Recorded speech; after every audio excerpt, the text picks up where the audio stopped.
We had an assistant platoon commander in my second platoon. His name was Alton Lee Grizzard. He got murdered. And this guy showed up at the BOQ, the Bachelor Officers Quarter on Coronado, banged on the door, and the guy shot Grizz and shot the girl and killed himself. Holy shit. He pulled me aside and he was like, hey, you're not the only one that lost Grizz. One of the most influential things of my life happened in my second platoon.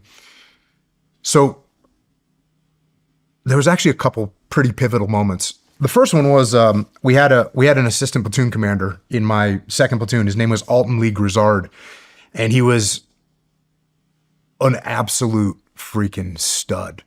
He was the quarterback at the Naval Academy. He was record-setting, like he broke Roger Staubach's records at the Naval Academy. He was complete charismatic guy, fun, nice, charismatic, the whole 9 yards. And I was really good friends with him, And he got killed. He got murdered. He got murdered? He got murdered in a murder-suicide. So you can go back and look at the news on this, but... What is a murder-suicide? Meaning a guy... Suicide by a cop or something? No, he was... There was a guy from the Naval Academy, another guy from the Naval Academy who was a submariner, who had been dating a girl from the Naval Academy, who I think was a surface warfare officer. They had been dating. They broke up. Grizz had been like hanging out with her, and this guy showed up at the BOQ, the Bachelor Officers Quarter on Coronado, banged on the door, and Grizz opened the door, and the guy shot Grizz, shot the girl, and killed himself. Holy shit. And so, really heartbreaking, terrible scenario. And I was really good friends with him. And he was one of the first people that had a video camera, like a normal person with a video camera. And we had made this video. We were down in Panama doing jungle warfare training. And we'd gone out, and there was this song that said, "Whoop, there it is." You remember this song? And so he had filmed, we were hanging out with these Panamanian girls, and these girls were saying "whoop, AA" because they didn't speak English. And we're just like partying with these girls. And he had taken this video and he'd shown his dad. And his dad was a warrant officer in the Navy. And his dad, he had grown up in Japan for the most part. And so Grizz had showed this video to his dad of me and him, with these Panamanian girls laughing in a bar saying "whoop, AEA," because we were just laughing. So when they had a big service at the Naval Academy because he's a hero at the Naval Academy. And I met his dad, and, his dad recognized me. And, I told his dad, because he had told me, because I said to him one day, I told his dad, I said, I said to your son one day, I said, hey, you grew up in Japan. Like, you're going to a Japanese high school. How did you learn to play football? And he said, my old man taught me.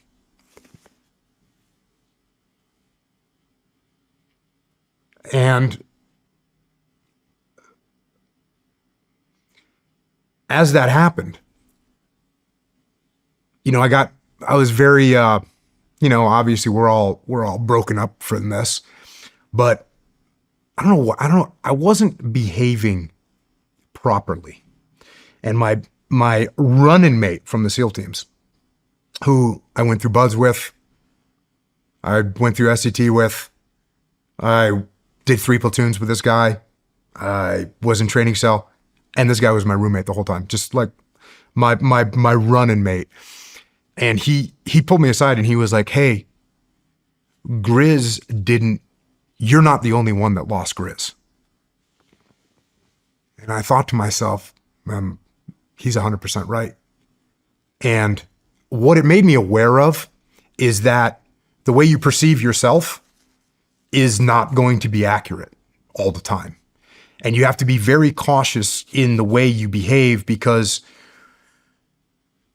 you think you're behaving a certain way, but the other people's perception is going to be different. And there's a really good chance that their perception is more accurate than your own. And that struck me. And this guy was my best friend, and he's telling me like, hey bro, you're not the only one that lost Grizz. And I'm acting like I was the only one that lost Grizz. So it made me aware of that again, just the way you perceive yourself is not the way other people are going to perceive you. So we go through that. Hold on. How do you today, I mean, that's a big fucking lesson. I would take that as a big lesson. It was a huge like lesson. You did as well. It was a huge lesson. So how did you, moving forward from that, how do you find out how people are perceiving what you're projecting? I think it's, generally speaking, they're going to perceive you. My assumption is that what I'm doing is viewed as negative. My assumption is that if I'm doing something, the assumption is it's viewed as negative. And so if you assume that what you're doing is being perceived as negative, it keeps me in check from behaving in a way that is going to be perceived as negative. I mean, to the best of your ability. I'm not saying, of course, just like every other human, we're all going to slip up, but recognizing that, like, man, and I'm so thankful that I had a good enough relationship with this guy to tell me that, because otherwise you never would have see this disconnect between how you're perceived and what you think you're being perceived as. And it was something, it wasn't like I thought to myself, oh, here's how people are seeing me. I was just acting the way I was acting, but it was being perceived in a way that I didn't mean at all. It didn't have any intention, but I could see as soon as he said it, I go, oh yeah, that's right. That's right. You need to look at yourself. You need to detach from, the sadness and go, oh yeah, what does it look like? What does it feel like? Never mind what it looks like, because their perceptions are not wrong. Like I said, their perceptions are right. Oh, I had this video, his dad recognized me. I must, you know what I mean? Like that's all bad stuff. And I didn't recognize it until my buddy let me know. And I was very, very grateful. And it definitely made me recognize that, yeah, people's perception of you is not what you think it is. And that's, if you're not careful, you can really get yourself a bad reputation. Mm-hmm. And obviously, as you know, reputation in the SEAL teams is everything. Your reputation in the SEAL teams is everything. So I was just very thankful that he gave me that heads up. And then, again, what made this platoon very impactful for me, SEAL Team 1 Alpha Platoon, we had our platoon officer, our OIC, was pretty much a new guy who had lat transferred from another part of the Navy, and he had come in as our platoon commander. And which is no big deal, right? It's really no big deal. Like, officers don't have a lot of experience. It's not that big of a deal. They listen to what you have to say. They listen to the platoon chief. They listen to the LPO, and they figure it out. Except for this guy didn't really want to listen. And so it ended up causing some friction in the platoon. He, is one of those guys where, again, he probably didn't realize how he was being perceived. And he was being perceived as arrogant, being perceived as conceited, being perceived as not listening to the rest of the platoon, including the platoon chief, including the platoon LPO. And he was dictating, like, this is how we're going to do this, and this is the way it needs to be, and just wasn't listening. So it's problematic, but, what are you going to do? Carry on. Well, then we were at desert warfare training, and he presented some plan to us, and it was a bad plan. And the LPO had had enough of it and was like, sir, this plan is stupid. And, since the guy had a big ego, they got in each other's faces, and then the OIC takes a swing at the LPO. Wow. And we split them up. Yeah, which again, we've seen plenty of inter-platoon fights. I mean, it's a thing. It's almost like its own sport, right? But when there's this much tension and negativity, it's a problem. And so we got done with that, and we go back, and we kind of had like a platoon meeting without the platoon commander. And we told the platoon chief, like, we don't want to work with this guy. Platoon chief brings it up the chain of command, and we request captain's mast, like, not official, but we request to go talk to the CO. So we go to the CO's office, and the CO like lines us up, from the chief on down, and he goes down the line like, what's the problem? What's the problem? What's the problem? And we're all saying the same stuff. This guy's arrogant. He doesn't listen to us. It's his way or the highway. And we get done, and the CO says, you know what this sounds like to me? This sounds like a mutiny. We don't have mutinies in the Navy. We're not going to have a mutiny at my SEAL team. Guys, go figure this out. Cool. We walk out of the office, and the CO was a good guy who started to pull the thread, once we left his office, and talked to the training cadre and figured more about the guy's reputation and talked to the guy himself. And he realized like 2 or 3 days later, he fired him. And so big win for the E5 Mafia. We're all fired up that we get this guy fired.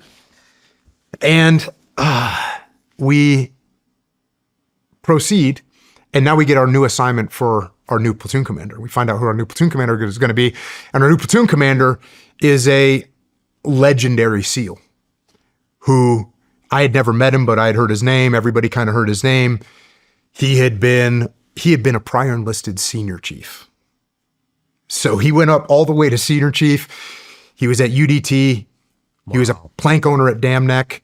He was at SDV. He was at a boat team. He was at Team 1. He had done everything in his career. Everything you could possibly fucking want in a leader. He had combat experience from Grenada. So everything that you could want as a leader, he comes in. And I'm thinking, everyone's like fired up. And I go, hold on a second, guys. This is happening for a reason. This is because we're a bunch of mutineers that got our last boss fired, and they're sending this guy down because he's going to crush us and like get us in line. And so when he shows up, this guy, I'm expecting, a 6'5", 270-pound beast. And this guy shows up and he's like 5'8" and maybe 150 pounds. And he looks like he's like the oldest guy I've ever seen in the SEAL teams, which was probably like, 37 or something like that. Graying hair and all the whole 9 yards. And he walked into our platoon space. And I'm like, who is this guy's supposed to be the legend. He walks into our platoon space and he says something along the lines of like, hey, I'm sorry to hear about your last platoon commander, but I'm not worried about it. I'm just looking forward to working with you guys. And right there, like the fact that he didn't come in and say, I'm taking over, I'm in charge, there's a new sheriff in town. He said, I'm looking forward to working with you guys.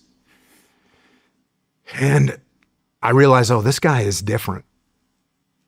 And then that afternoon, he's taking out the garbage, sweeping up the platoon space. He's taking out the garbage. I'm like, whoa, that's not just a new guy's job. That's like a new guy that's in trouble's job. And then a couple days later, we had our first training mission, and he put me and my running mate in charge of the mission, which was awesome and crazy. Like from, hey, here's the mission. You guys figure out how you want to do it. And he just put that responsibility and gave us ownership. And so that guy, when I was watching him and as I went through that platoon, he was just awesome.